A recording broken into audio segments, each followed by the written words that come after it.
We're so used to seeing Ben Affleck and Matt Damon as friends in popular films like Good Will Hunting and Air, but in their new crime thriller The Rip, their relationship is tested to the limit, especially when $20 million is on offer.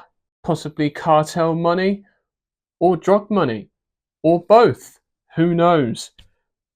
Is this just another generic Netflix thriller, or is this actually pretty good? Let's find out.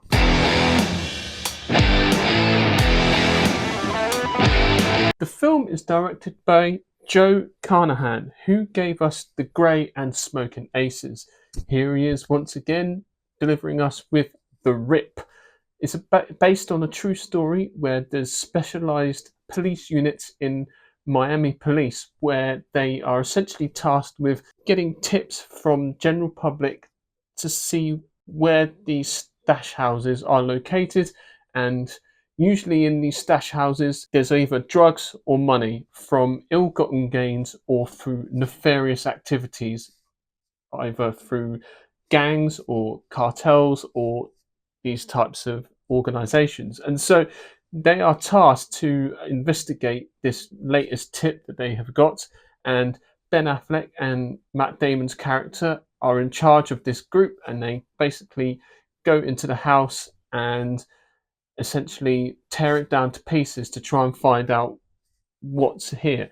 They actually have specific dogs that go round detecting money and sniffing for money, and they are fully trained and specialized canine units that go in and hunt for these things, much like sniffer dogs at airports and things like that that search for drugs, but here searching specifically for money. Now, essentially, the original tip was for 150,000. That's usually the general amount that they normally go for, but to their surprise, they discovered that the house actually has $20 million. And so it's a question of who can you trust, who can you not trust, who's legitimate, who is a corrupt cop, and it's a cat and mouse game of trying to see who to outsmart each other and figuring out who's who.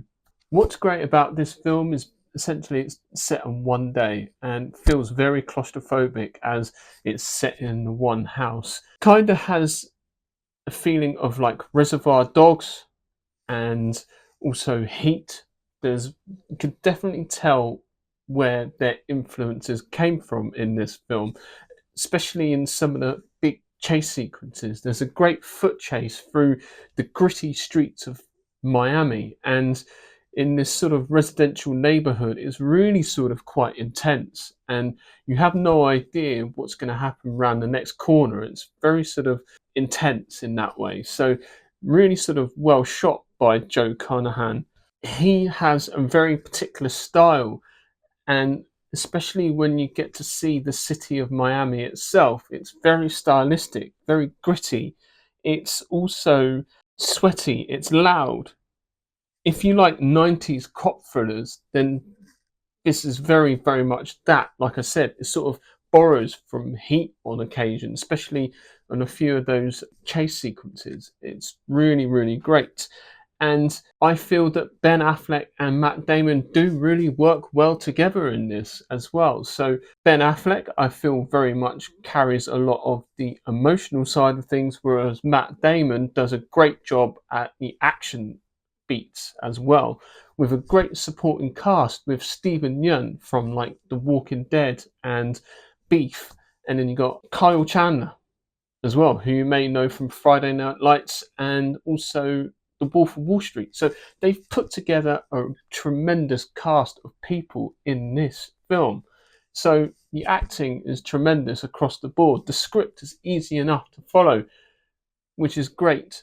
And also, what is good is you, the audience, are constantly trying to guess who is legitimate and who is corrupt, who is the one you should trust and who you should not. And it keeps you guessing all the way through. It's kind of like a cop thriller meets a whodunit. You know, there's a lot of scheming and backstabbing going on in this. It's not like a generic police thriller, which is really great. So, is The Rip worth your Friday night? Honestly, it's better than pretty good. It's a solid old school thriller that doesn't rely on CGI, just really good acting, to be honest. I'm giving it 4 out of 5. Yeah, worth your while. Check it out on Netflix. You'll have a good time, and it's actually great. Make sure to check it out on Netflix. It's just come out yesterday, and you'll have a good time. So, yeah, enjoy. Thank you very much for watching.